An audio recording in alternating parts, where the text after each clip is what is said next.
వందనాలండి. ఈరోజు జనవరి 20 నాలుక ద్వారా చేసే పాపాల గురించి కొంచెం జ్ఞాపకం చేసుకుందాం. సామెతలు 16:28 కొండెగాడు మిత్రభేదము చేయును. కొండెములు చెప్పుట అనేది మానవాళిలో ఉన్న సాధారణ అలవాటు, గాసిపింగ్ అంటారు కదా. సమస్య ఏమంటే దాన్ని పాపంగా ఎవరు భావించటం లేదు, కానీ లేఖనాలు ఎన్నోసార్లు అది తప్పని చెప్తూనే ఉన్నాయి.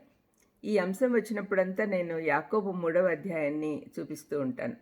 యాకోబు ఈ అధ్యాయంలో 3-12 వరకు ఇదే ప్రస్తావన తెస్తున్నాడు. నాలుకను సాధు చేయడం ఎంత కష్టమో చెప్తూ ఉన్నాడు.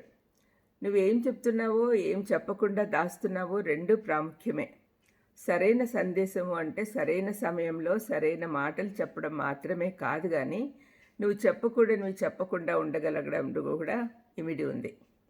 సాధు చేయనేరని నాలుక చేసే పాపాలు కొన్నింటిలో కొండెములాడుట, ఇతరులను తక్కువ చేసి మాట్లాడుట, గొప్పలు చెప్పుకోవడము, సమయానుకూలంగా ఎదుటివారి ఆలోచనలు తమకు అనుగుణంగా చేసుకొనుట, అబద్ధ బోధలు, ఉన్నదానికంటే ఎక్కువ చేసి చెప్పడం, సనగడం, ఎదుటివారిని అవసరానికి మించి పొగడడం, అబద్ధం చెప్పడం.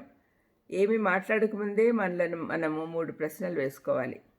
నేను చెప్పాలనుకున్నది నిజమా? ఇది అవసరమా? ఇది కనికరంతో కూడినదా? యాకోబు నాలుక అగ్నియే అని కూడా అంటున్నాడు. అగ్ని ఏ విధంగా కాల్చివేస్తుందో అదేవిధంగా నాలుక జీవితాలను నాశనం చేసే శక్తి గలది. దీని చెడుకు పునాది నరకంలోనే వేయబడి ఉంది. సాధు చేయలేకపోతే భయంకరంగా నాశనం చేయగలదు. సాతాను దీనిని మనుషుల మధ్య వైరం కలుగజేయుటకు వాడుకుంటాడు. అదే మనం ఇప్పుడు చదువుకున్నాం సామెతలు 16:28. ఒక్కసారి మాట జారితే అది నాశనం చేయక మానదు. ఒక నానుడి ఉంది, కాలు జారితే తీసుకోవచ్చు కానీ నోరు జారితే తీసుకోలేము అని.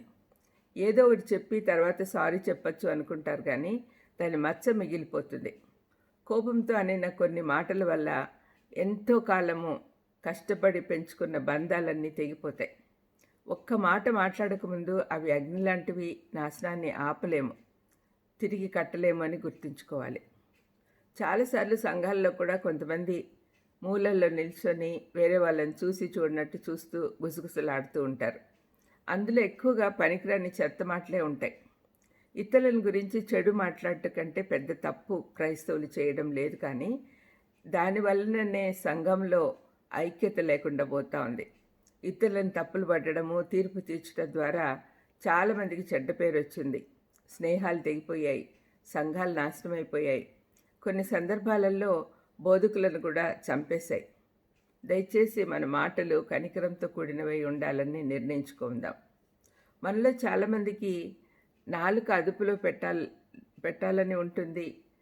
ఈ విధమైన పాపం చేయకూడదు అని అనుకుంటాం, కానీ సాధ్యం కావడం లేదు. కాబట్టి మనలో ఉన్న పరిశుద్ధాత్మ నడిపింపు కొరకు మనం ప్రార్థిస్తాం. ఆయన శక్తితో మనము సాధువు చేయొచ్చు. మన నాలుకను ఆయన ఆధీనంలో ఉంచితే మనకి ఈ ప్రాబ్లం ఉండదు. ప్రార్థన చేసుకుందాం. దయమై యేసునాయనా, నాలుక వల్ల ఎన్ని అనర్థాలు జరుగుతాయో కొన్ని విషయాలు మేము జ్ఞాపకం చేసుకున్నాం నాయనా. మా నాలుక ద్వారా ఎలాంటి పాపం చేయకుండా మమ్మల్ని కంట్రోల్ చేయమని యేసుక్రీస్తు నామమున వేడుకొంచున్నాను తండ్రి. ఆమేన్. God bless you.